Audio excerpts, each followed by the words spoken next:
COVID-19 മഹാമാരിക്ക് 5 വർഷത്തിനു ശേഷം ചൈനയെ ഹ്യൂമൻ മെറ്റാപ് ന്യൂമോ വൈറസ് കീഴടക്കിയിരിക്കുന്നുവെന്ന ഞെട്ടിക്കുന്ന റിപ്പോർട്ട് പുറത്ത്. വൈറസ് അതിവേഗം പടരുന്നതായിട്ടാണ് സോഷ്യൽ മീഡിയകളിലെ പോസ്റ്റുകൾ സൂചിപ്പിക്കുന്നത്.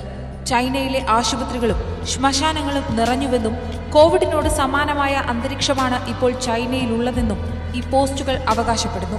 മാത്രമല്ല, വൈറസിന്റെ വ്യാപ്തി കാരണം ചൈന അടിയന്തരാവസ്ഥ പോലും പ്രഖ്യാപിച്ചതായി സ്ഥിരീകരിക്കപ്പെടാത്ത റിപ്പോർട്ടുകൾ സൂചിപ്പിക്കുന്നുണ്ട്. ഇത്രയധികം ആളുകളെ എളുപ്പത്തിൽ കീഴടക്കിയ HMPV വൈറസ് എന്താണ്?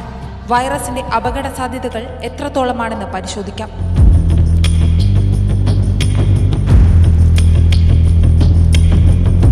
കോവിഡിനോട് ഏറെ സമാനതകളുള്ള ഹ്യൂമൻ മെറ്റാപ് ന്യൂമോ വൈറസിന് പ്രത്യേക ആന്റിവൈറൽ ചികിത്സയോ വാക്സിനോ ഇല്ല എന്നുള്ളതാണ് വിഷയത്തിന്റെ ഗൗരവം കൂട്ടുന്നത്. രോഗലക്ഷണങ്ങൾ ലഘൂകരിക്കുന്നതിലും സങ്കീർണതകൾ തടയുന്നതിലും ശ്രദ്ധ കേന്ദ്രീകരിച്ച് രോഗബാധിതർക്കുള്ള ചികിത്സ നൽകുക മാത്രമാണ് ഏക വഴി.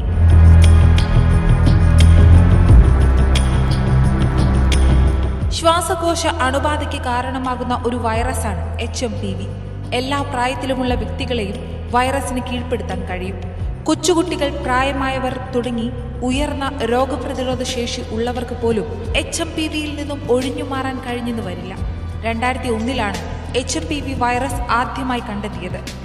മറ്റ് ശ്വാസകോശ സംബന്ധമായ അണുബാധകളെ പോലെ തന്നെ ചുമ, പനി, ജലദോഷം, ശ്വാസതടസ്സം എന്നിവയാണ് HMPVയുടെയും സാധാരണ ലക്ഷണങ്ങൾ. എന്നാൽ അതിതീവ്രമായ കേസുകളിൽ മാത്രം വൈറസ് ബ്രോങ്കൈറ്റിസ് അല്ലെങ്കിൽ ന്യൂമോണിയ പോലുള്ള സങ്കീർണതകളിലേക്ക് വഴിമാറും. HMPVയുടെ ഇൻക്യുബേഷൻ കാലയളവ് സാധാരണയായി 3 മുതൽ 6 ദിവസം വരെയാണ്. എങ്കിലും അണുബാധയുടെ തീവ്രതയനുസരിച്ച് രോഗലക്ഷണങ്ങൾ വ്യത്യസ്ത കാലയളവിലേക്ക് നീണ്ടു നിൽക്കുമെന്ന് മാത്രം. കോവിഡ് പകരുന്നതിനോട് സമാനമായി തന്നെ ചുമ, തുമ്മൽ എന്നിവയിൽ നിന്നുള്ള സ്രവങ്ങൾ വഴി HMPV ഒരാളിൽ നിന്ന് മറ്റൊരാളിലേക്ക് കൈമാറാൻ സാധിക്കും. അതുപോലെ രോഗിയുമായുള്ള അടുത്ത സമ്പർക്കം മലിനമായ പ്രതലങ്ങളിൽ സ്പർശിക്കുകയും തുടർന്ന് വായിലോ മൂക്കിലോ കണ്ണിലോ തൊടുക തുടങ്ങിയ സാഹചര്യങ്ങളും വൈറസിന് ഗുണം ചെയ്യും. CDC പ്രകാരം HMPV ചെറിയ കുട്ടികൾക്കും പ്രായമായവർക്കും ദുർബല പ്രതിരോധശേഷിയുള്ള വ്യക്തികൾക്കും ഉയർന്ന അപകട സാധ്യതകൾ ഉണ്ടാക്കും. അതിനാൽ രോഗലക്ഷണങ്ങൾ വന്നതിനു ശേഷം പനി മാറ്റമില്ലാതെ 3 ദിവസത്തിൽ കൂടുതൽ നീണ്ടു നിൽക്കുകയാണെങ്കിൽ ആശുപത്രിയിലെത്തേണ്ടത് പ്രധാനമാണ്.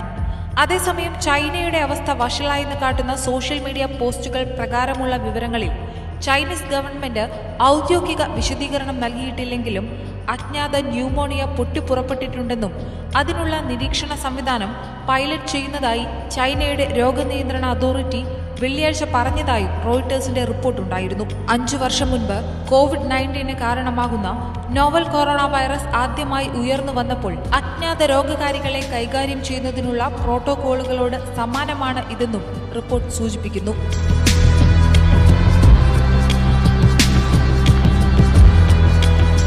National disease control and prevention administration ലബോറട്ടറികൾക്ക് റിപ്പോർട്ട് ചെയ്യാനും രോഗനിയന്ത്രണ പ്രതിരോധ ഏജൻസികൾക്ക് കേസുകൾ പരിശോധിക്കാനും ഒരു നടപടിക്രമം സ്ഥാപിക്കുമെന്ന് അഡ്മിനിസ്ട്രേഷൻ ഉദ്യോഗസ്ഥനെ ഉദ്ധരിച്ച് റിപ്പോർട്ട് വന്നിരുന്നു.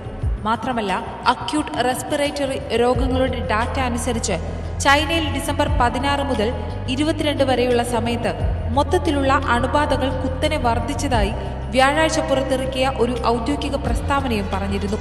കൂടാതെ അടുത്തിടെ കണ്ടെത്തിയ കേസുകളിൽ rhinovirus, human metapneumovirus തുടങ്ങിയ രോഗാണുക്കളും ഉൾപ്പെടുന്നു. വടക്കൻ പ്രവിശ്യകളിൽ 14 വയസ്സിന് താഴെയുള്ളവരിൽ ഹ്യൂമൻ മെറ്റാപ് ന്യൂമോ വൈറസ് കേസുകളുടെ ഉയർന്ന പ്രവണതയുമുള്ളതായി ചൈനീസ് മാധ്യമങ്ങളിലെ റിപ്പോർട്ട് വ്യക്തമാക്കുന്നുണ്ട്.